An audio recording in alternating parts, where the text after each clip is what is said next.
पवित्र शास्त्राचे वाचन करण्यापूर्वीची प्रार्थना. हे देवा, तुझा शब्द वाचत असताना मला तुझी ओळख होऊ दे. तुझे प्रेम व तुझे स्मरण रोजच्या जीवनात होण्यासाठी तू मला मदत कर. तुझा पवित्र शब्द माझ्या जीवनासाठी कशाप्रकारे मी लागू करावा याची समज दे. हे पवित्र आत्म्या, माझ्यातील अज्ञान दूर कर. माझ्या कुटुंबात आणि या जगात हा पवित्र शब्द वाचत असताना तुझ्याविषयी व इतरांविषयी माझ्या हृदयात प्रेम प्रज्वलित कर. आमेन. शनिवार तारीख 2 मे. पहिले वाचन प्रेषितांचे कृत्ये अध्याय 13 ओवी 44 ते 52. पुढल्या शब्दात दिवशी बहुतेक सर्व नगर देवाचे वचन ऐकावयाला जमले. पण लोकसमुदाय पाहून यहुदी लोकांस हेव्यामुळे चेव आला आणि पौल जे बोलला त्याला विरोध करून ते अपशब्द बोलू लागले. तेव्हा पौल आणि बर्नबा हे निर्भीडपणे म्हणाले, देवाचे वचन प्रथम तुम्हास सांगावयाचे अगत्य होते, तरी ज्या अर्थी तुम्ही त्याचा अव्यय करता आणि आपणास सार्वकालिक जीवनाकरिता अयोग्य ठरवता, त्या अर्थी पहा, आम्ही परराष्ट्रीयांकडे वळतो. कारण प्रभूने आम्हाला आज्ञा दिली आहे की मी तुला राष्ट्रांचा प्रकाश असे करून ठेवले आहे, ह्यासाठी की पृथ्वीच्या दिगंतापर्यंत तू तारण व्हावेस. हे ऐकून परराष्ट्रीय आनंदित झाले आणि त्यांनी देवाच्या वचनाचा महिमा वर्णिला.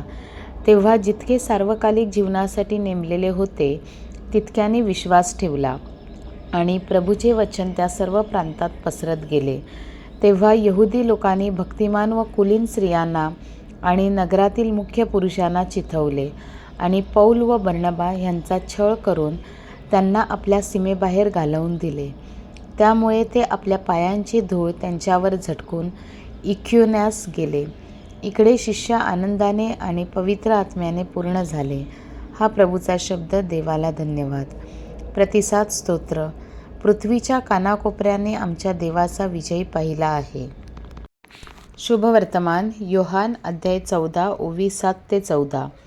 येशूने त्याच्या शिष्यांना म्हटले, मी कोण आहे हे तुम्ही ओळखले असते तर माझ्या पित्यालाही ओळखले असते. आतापासून पुढे तुम्ही त्याला ओळखता आणि तुम्ही त्याला पाहिलेले आहे. फिलिप त्याला म्हणाला, प्रभुजी, आम्हाला पिता दाखवा, म्हणजे आम्हाला पुरे आहे. येशूने त्याला म्हटले, फिलिपा, मी इतका काळ तुम्हाजवळ असूनही तू मला ओळखत नाहीस काय? ज्याने मला पाहिले आहे त्याने पित्याला पाहिले आहे. तर आम्हाला पिता दाखवा असे तू कसे म्हणतोस? मी पित्यामध्ये आणि पिता माझ्यामध्ये आहे असा विश्वास तू धरीत नाहीस काय?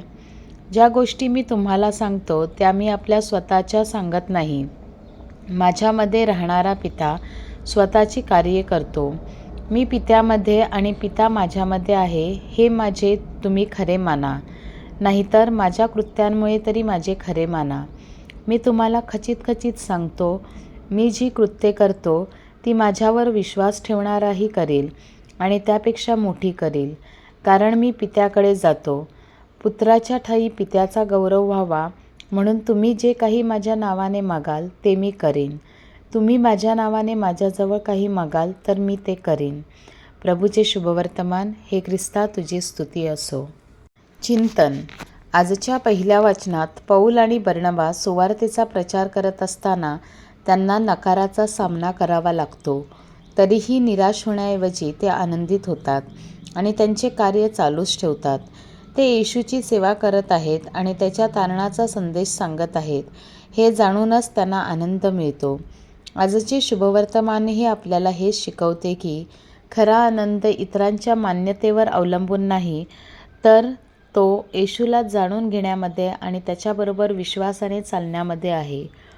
कठीण काळातही जेव्हा आपण त्याच्यासाठी जगतो तेव्हा आपल्याला जगण्यात आनंद मिळू शकतो. जो कोणीही आपल्यापासून हिरावून घेऊ शकत नाही. मला नकाराचा सामना करावा लागला तरीही मी येशूची महान कार्ये आनंदाने सुरू ठेवतो का?